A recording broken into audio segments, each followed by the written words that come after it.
know Apple like the most valuable company on earth, but it was once 90 days away from bankruptcy.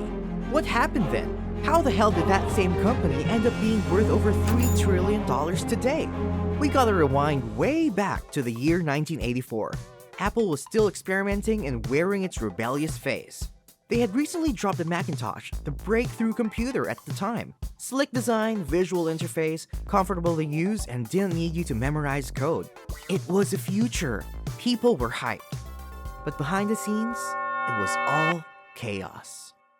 Jobs had vision and charisma, sure, but let's be honest, he was the kind of man impossible to work with. He wanted perfection from his teammates and their products, but the board wanted profits. So after a few too many shouting matches and my way or the highway moments, board members did the unthinkable. They fired Jobs. Yes, fired from his own company, which he built. After Steve left, Apple handed the leadership to John Sculley. The same guy and Pepsi executive who once sold sugar water for a living was now steering one of the most important tech companies on the earth. But well, Sculley didn't have a vision. He tried to run Apple like a soda brand, launching product after product just to boost sales each quarter. The spark of innovation was replaced with repetition. Companies started making all kinds of stuff: computers, printers, random accessories, experimental flops. No clear vision, no clear direction, no strategy, nothing. Meanwhile, Microsoft was out there grinding. They were releasing operating systems that people actually wanted to use. The competition was gaining fast. On the other hand, Apple's still stuck trying to sell overpriced machines wrapped in confusion. The company was just drifting. No jobs, no focus, and definitely no clue what was coming next. At one point, Apple had over 50 products on the market. 50! It was like they were tossing product ideas at the wall just to see what didn't stick. And well, nothing stuck. We're talking printers, cameras, PDAs, game consoles, a whole buffet of mid-tier confusion. And instead of pausing and thinking, maybe we've lost the plot, Apple was like, wait, let's launch even more stuff that nobody needs. Now, why did this happen? Well, maybe because their CEO, John Sculley, was a former president of Pepsi. Like, they literally handed over one of the most innovative tech companies in the world to the soda guy. Why is that so bad? Well, I will answer that question once you explain what is the difference between Diet Pepsi and Pepsi Zero Sugar. Exactly! Every team was basically doing their own thing. Zero vision, zero coordination. By the mid-90s, Apple was a scrappy main character, down bad, confused, desperately trying to find itself, and if it couldn't get worse, the ultimate villain entered: Microsoft. It dropped something which absolutely destroyed them: Windows 95.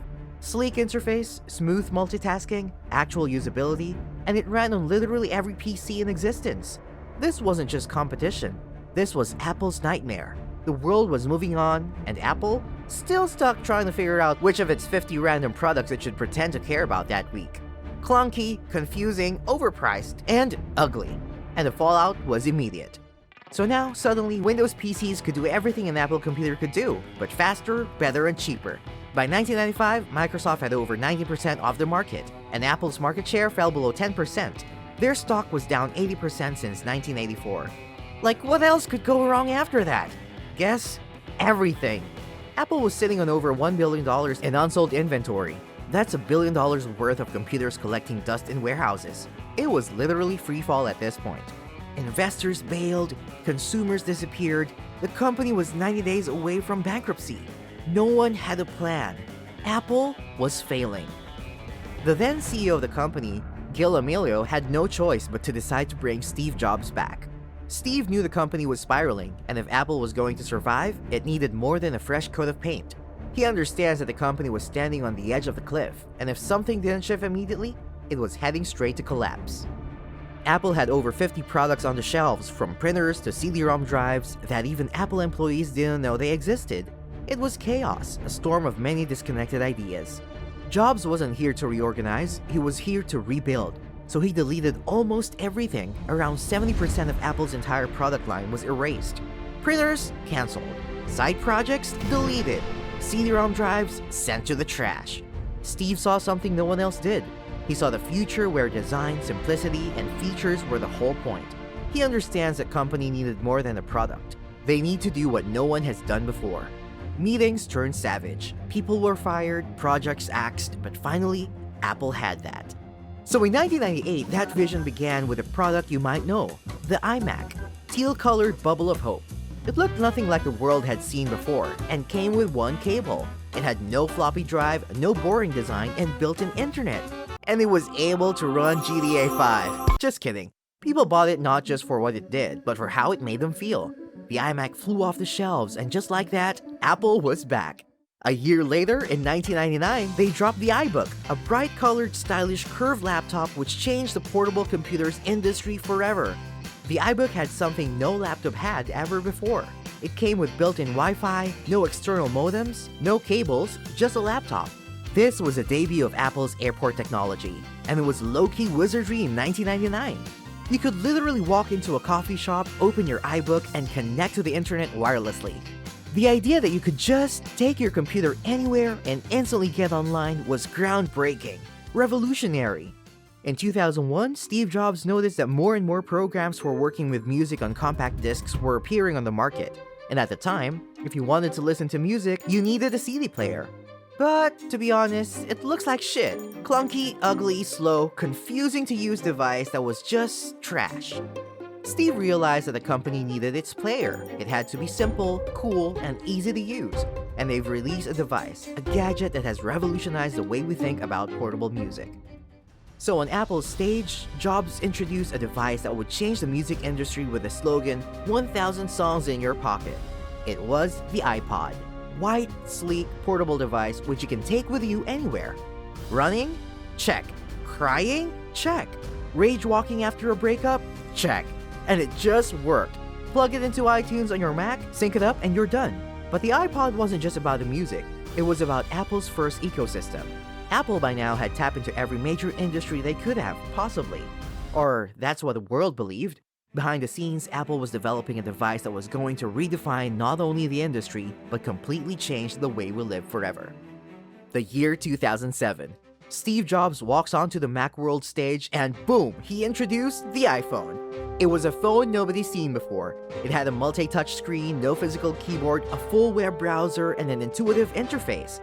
Apple launched a new mobile phones era. People lost their minds. It was Apple's most successful device launch of all time. It launched a new standard for how smartphones looked, felt, and worked. It was the beginning of a massive shift. In 2008, Apple's valuation was over $180 billion, and it was just going to keep going up from there. In the 2010s, Apple followed the iPhone's success with a series of powerful innovations. The iPad, released in 2010, offered a new way to consume content. The MacBook lineup continued evolving with better displays and improved performance. The iMacs became slimmer, more powerful, and more widely used. In 2011, they introduced iCloud, a seamless way for users to store and sync data across devices. It was a major step forward in how Apple connected its ecosystem. But it also marked the end of an era. The era of not only the co-founder, but the soul of Apple. The vision, the drive, the reason it all turned around. Steve Jobs. On October 5th, 2011, Steve Jobs passed away after a long battle with cancer. But that end marked a new beginning for Apple with new CEO Tim Cook. The company wasn't slowing down. Innovation was still non-stop and grew even larger. It was also a way to pay respect and gratitude towards the job that Steve Jobs did. And that's when, in the same year, Apple released the iPhone 4S featuring Siri, one of the first mainstream voice assistants. Years later, they launched the iPhone 5, iPad mini, and new iMac, a refreshed MacBook Pro, and a redesigned Mac mini. Apple reached a market valuation of $624 billion, becoming the most valuable publicly traded company at the time. Not long after 2014, they introduced the Apple Watch, tapping into the wearable tech space. And 2 years later, in 2016, they hit a new milestone. Over 1 billion Apple devices were in active use around the world. And by 2017, the App Store had grown into a global economy of its own. They entered the entertainment space with their own services, Apple Music, Apple TV Plus, and even started producing their own original shows and films. That same year, they redesigned the iPhone completely with the iPhone X. The home button was gone, Face ID was introduced. The display was edge-to-edge OLED. It felt like the future in your hand. Even at a $999 price point, demand was massive. As 2020 closed out, Apple had already broken records, crossing a $2 trillion valuation, becoming the most valuable company in history. This was not some miracle. It was powered by one of Apple's boldest moves.